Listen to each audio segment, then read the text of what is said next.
berriz ere bigarren, berriz ere horrezko postu bat zuretzat gaurkoan, zemuz jundan azterketa.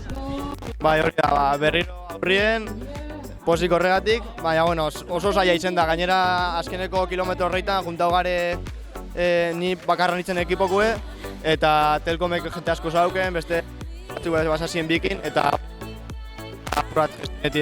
bukarako esportuek, baina bueno, azkenin bigarren pozik egoteko moruen. Urduritasuna galdean ikusten genuen, bronka pixka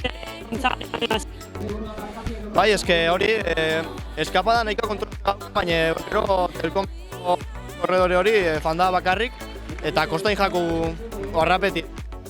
Azkeneko bi puertuek oso azkarri godou, eta azkenin lortu dugu harrapeti, baina ez dago nerrez. Biharko lau izar jarri ezkezu, baina gaurkoa bihar ordainuko duzu pixkan nola dago Julen gorlarako. Bai hori, pasaden hastien 3., gaur bigarren, eta ez dakit. Aber, bizer suerte daukegun eta lortzen duen, ikusiko. Sorte hon. Eskerrik asko.